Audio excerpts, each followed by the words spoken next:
അങ്ങനെ നമ്മുടെ Indian team back to back world കപ്പുകൾ അടിച്ചു. ഡിഫെൻഡിങ് ചാമ്പ്യൻസ്, ഹോം സോയിലിൽ ആദ്യമായിട്ട് T20 വേൾഡ് കപ്പ് കളിക്കുന്ന ടീം. അങ്ങനെ റെക്കോർഡുകളുടെ ഒരു ദിവസമായിരുന്നു ഇന്നലെ. ഇന്നലത്തെ കളിയെക്കുറിച്ച് പറയുകയായിരുന്നെങ്കിൽ നമുക്ക് ഒരു ഭയങ്കര ത്രില്ലിംഗ് മാച്ച് എന്നൊന്നും പറയാൻ പറ്റില്ല. ഇപ്പോൾ 2011 world cup, 2007 world cup, last കണ്ട 2024 വേൾഡ് കപ്പ് ഒന്നും കണ്ട പോലെ ഇപ്പോൾ 2024 വേൾഡ് കപ്പ് ആണെങ്കിൽ ഒരു ഘട്ടത്തിൽ സൗത്ത് ആഫ്രിക്ക ജയിക്കുമെന്ന് വരെ നമുക്ക് തോന്നി. അതിനുശേഷമാണ് ഇന്ത്യയുടെ ബൗളിംഗ് സ്ട്രോങ് ആയി ഇന്ത്യ കളി പിടിച്ചത്. പക്ഷെ അങ്ങനെയൊന്നും ഒരു ടൈറ്റ് മാച്ചൊന്നും ആയിരുന്നില്ല.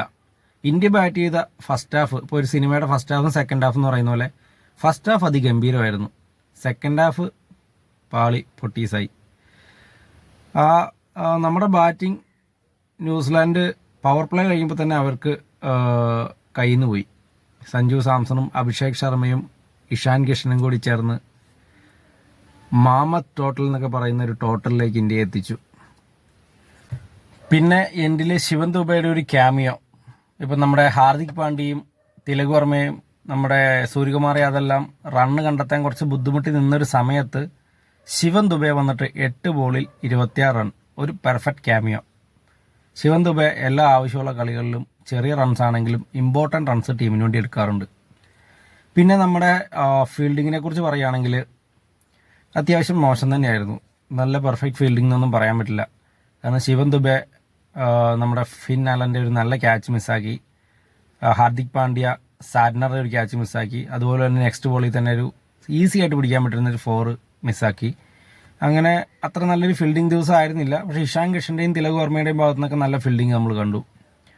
അവരുടെ ഇന്നിങ്സിലേക്ക് വരുമ്പോഴത്തേക്കും ന്യൂസിലാൻഡിന് വേണ്ടി ടിം സിഫേർട്ട് ഒരു അർദ്ധ സെഞ്ചുറി നേടി. അദ്ദേഹം മാത്രമാണ് ഒരു സ്ട്രൈക്ക് റേറ്റിൽ കളിച്ചൊരു പ്ലെയർ. സാറ്റ്നർ ഒരു 43 റൺസ് നേടിയെങ്കിലും അതൊരു 35 ബോളിലാണ്. ഈ കളിയിൽ ആവശ്യമുള്ള ഒരു റണ്ണല്ലത്. അപ്പോൾ അങ്ങനെ ഒരു രീതിയിലും നമ്മളോടൊന്ന് പൊരുതി നിൽക്കാൻ പോലും പറ്റാത്ത രീതിയിൽ 159 റൺസിന് അവർ ഓൾ ഔട്ടായി 19 ഓവറിൽ.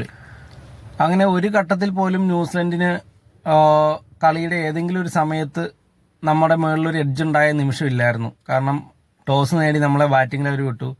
ഫസ്റ്റ് ഓവർ തൊട്ട് ഇന്ത്യ സ്കോർ ചെയ്യാൻ തുടങ്ങി. ഒരു വിക്കറ്റ് പോലും പോയില്ല. ഓൾമോസ്റ്റ് എനിക്ക് തോന്നുന്നു 2-3 ഓവറൊക്കെ ആയപ്പോഴത്തേക്കും ഓവറിൽ 20 റൺസ് വെച്ച് അടിക്കാൻ തുടങ്ങി. അവരുടെ എല്ലാ അർക്കട്ടും അടി കിട്ടി. അപ്പം ഇന്ത്യയുടെ ഒരു ആധിപത്യം തന്നെയായിരുന്നു ഫുള്ള്. ഒരു മാച്ച് ഒരു പെർഫെക്റ്റ് നമ്മൾ കാണാൻ ആഗ്രഹിച്ച പോലത്തെ ഒരു ത്രില്ലിംഗ് മാച്ചൊന്നും ആയിരുന്നില്ല. പക്ഷേ നമുക്ക് വേണ്ടത് എന്താ? വേൾഡ് കപ്പ് നിലനിർത്തുക, നമ്മുടെ ഹോം സോയിലിൽ ഈ വേൾഡ് കപ്പ് അടിക്കുക. അത് നമ്മൾ നേടി. പിന്നെ ഈ വിജയത്തിൽ എടുത്തു പറയേണ്ട കുറച്ച് പേരെന്ന് പറഞ്ഞാൽ നമ്മുടെ ഇന്ത്യൻ ടീമിൻ്റെ സെലക്ടേഴ്സ് തന്നെയാണ്. അവർ താരപ്പൊലിമയൊന്നും നോക്കാതെ നല്ല പ്ലെയേഴ്സിനെ സെലക്ട് ചെയ്തു.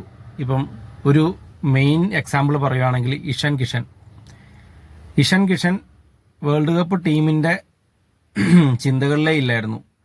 പെട്ടെന്നൊരു ദിവസം ടീമിലേക്ക് വന്ന ആളാണ് ഇഷാൻ കിഷൻ. പക്ഷേ ഇഷാൻ കിഷനെയൊക്കെ ഇൻക്ലൂഡ് ചെയ്ത ആ ഒരു തീരുമാനം എത്രയോ ശരിയായിരുന്നു എന്ന് ഈ ടൂർണമെൻറ്റ് കഴിഞ്ഞപ്പോൾ നമുക്ക് മനസ്സിലായി. ഇപ്പം ഇൻ കേസ് ഈ ടൂർണമെൻറ്റിൽ ഇന്ത്യ കപ്പടിച്ചില്ലായിരുന്നെങ്കിൽ ഏറ്റവും കൂടുതൽ വിമർശനം കേൾക്കാൻ പോകുന്നതും ഈ സെലക്ടേഴ്സും കോച്ചും തന്നെയാണ്. പക്ഷേ hats of two coach and നമ്മുടെ ഇന്ത്യൻ സെലക്ടേഴ്സ്.